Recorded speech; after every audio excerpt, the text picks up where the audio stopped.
پانی کو لے کے پہلے جو بھی دائرے میں جو بھی کام ہوتے تھے وہ خود کرتے، حتیٰ کہ وہ سینہ کوبی بھی کرتے تھے. تو کچھ سالوں سے پررنگ ہوا شاید اس سے کہ اب ہمیں پتہ چلتا ہے مثلا دوسرے ڈسٹرکٹ میں اگر کوئی مجلس ہو رہی ہے تو وہاں پہ کیا ہو رہا ہے اسی سوشل میڈیا کے ذریعے سے. ہمیشہ اہل سنت والجماعت جو ہے شرکت کرتی تھی محرم میں، مجالس میں بھی، اور یہ بھی آج کل کچھ زیادہ ہے. اور جوانوں میں جو مختلف مکتبہ فکر کو پڑھتے ہیں، سمجھتے ہیں، دیکھتے ہیں، وہ جب پھر اپنے اس مکتبہ اہل بیت کا بھی مطالعہ کرتے ہیں تو ان کو بہت کچھ ایسا لگتا ہے کہ ہمیں اس میں اور جاننے کی ضرورت ہے، جو شاید علماء اہل سنت کم ان کو کہتے ہیں. تو میں اس لیے یہ چیزیں مد نظر رکھ کے وہ ان مجالس میں آتی ہیں تاکہ ہمیں پتہ جو چلے، یہ جماعت جو حاضر ہوتی ہے ہمیں پتہ چلے کہ مکتبہ سید الشہداء کیا ہے. ٹھیک ہے، خود امام حسین اتحاد کا محور ہے، نہ فقط شیعہ اور سنی کے لیے. یہ تو اصلا موضوع بحث ہی نہیں ہے، یہ تو آلریڈی ان کے ساتھ ہیں ہی.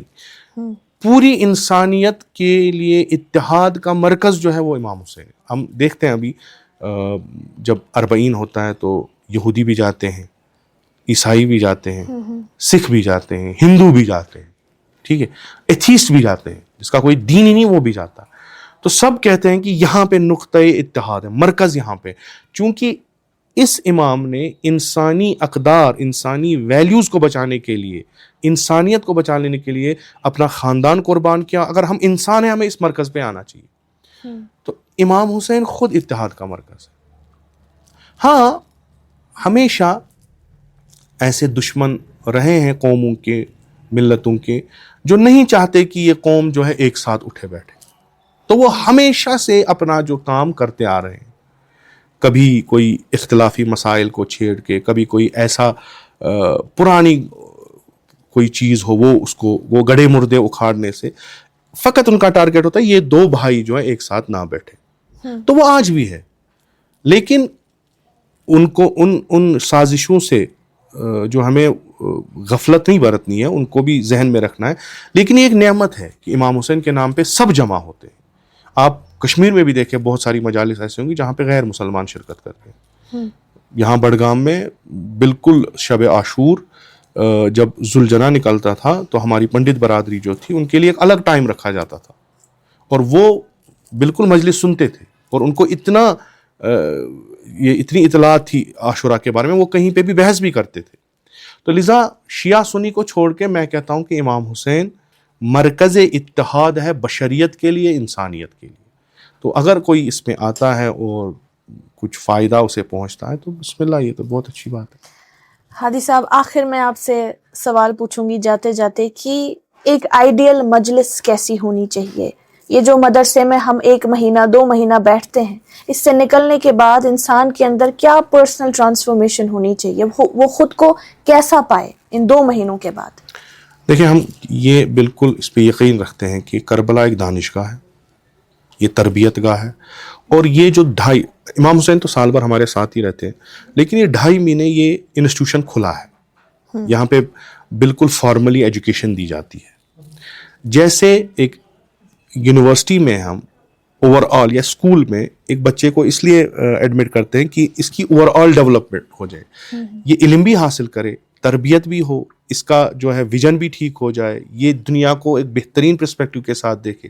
یہ ساری چیزیں مجلس میں، اصلی مجلس وہ ہے جس میں انسان جو سامنے بیٹھا ہے، مخاطب یا جس کے لیے یہ مجلس ہو رہی ہے، پوری انسانیت کے لیے اگر ہم دیکھیں تو اس کو ایسے بیان کرنا ہے کہ اس حاضر جو وہاں پہ ہے اسے لگے کہ میری اوور آل ڈیولپمنٹ ہو رہی ہے. ٹھیک ہے. اور دوسری بات جس پہ زیادہ زور دینا ہے، اگر تھیوریٹیکلی آپ اس کو کم دے رہے ہیں لیکن آپ اس کو عملی جو سبق آپ اس کو دیکھ رہے ہیں اس کو عملاً انجام دینے کے لیے زیادہ تشویق کریں، تاکہ یہ کل جب 2.5 مہینہ اس انسٹیٹیوشن سے فارغ ہو جائے، ایک تو ذہنی لحاظ سے بھی یہ آمادہ ہو، علمی لحاظ سے بھی آمادہ ہو، اور عملی لحاظ سے بھی آمادہ ہو. ایسا نہ ہو کہ آپ نے اس کو ڈگری دے دی، کل اسے کوئی کام ہے وہ کرے گا نہیں. تھیوریٹیکلی یہ بہت اچھا ہے لیکن عملی لحاظ سے نہیں. عزاداری میں ایک عنصر ہے جو یہ مصائب ہم پڑھتے ہیں، وہ پرٹیکولر اس لیے ہے کہ جو یہ سن رہا تھا ابھی تک مصائب سے پہلے پیغام امام حسین، درسائے کربلا، فلسفہ عاشورہ، یہ جو سن رہا تھا، اب اس کو وہ عملانے کے لیے ایک جذبہ پیدا کرنا ہے، تو ہم اس وقت مصائب امام حسین پڑھتے ہیں، تو وہ بالکل جذباتی ہو رہا ہے کہ یا لیتنا کنا معکم، کاش میں آپ کے ساتھ ہوتا، میں آپ کے دشمنوں سے لڑتا، میں یزید کی لشکر سے لڑتا. یزید آج بھی ہے، دشمن آج بھی ہیں، تو لڑو. ہاں اب تیر نہیں اٹھانے، علم سے لڑو، فکر سے لڑو، ٹیکنالوجی سے لڑو، کام سے لڑو، کام کرو انسانیت کے لیے ایسا کہ انسان، آپ پوری انسانیت جو ہے، جب آپ وہ ویسا کام کرو گے تو پوچھے کون سا مکتب ہے جہاں سے آپ پڑھ کے آئے ہو، کون آپ کو ایسا تربیت کر رہا ہے کہ آپ انسانیت کے لیے کام کر رہے ہو اور آپ کو ریٹرن کچھ نہیں چاہیے. تب آپ کی زبان پہ ہونا چاہیے درسگاہ امام حسین. ایسی مجلس آئیڈیل مجلس ہے جہاں پہ اوور آل ڈیولپمنٹ. بہت بہت شکریہ جب ہمارے ساتھ ہمارے پروگرام میں شامل ہوئے. تو یہ تھا آغا سید ہادی کا میسج آپ سب کے لیے. ہم نے جانا کہ کربلا کا اصل میسج کیا ہے اور ہمیں کس طرح سے ان دنوں کا احترام کرنا چاہیے اور کن چیزوں کا خیال رکھنا چاہیے. امید ہے آپ کو ہمارا یہ پروگرام پسند آیا ہوگا. مزید ایسے پروگرامز کے لیے دیکھتے رہیے کشمیر آبزرور.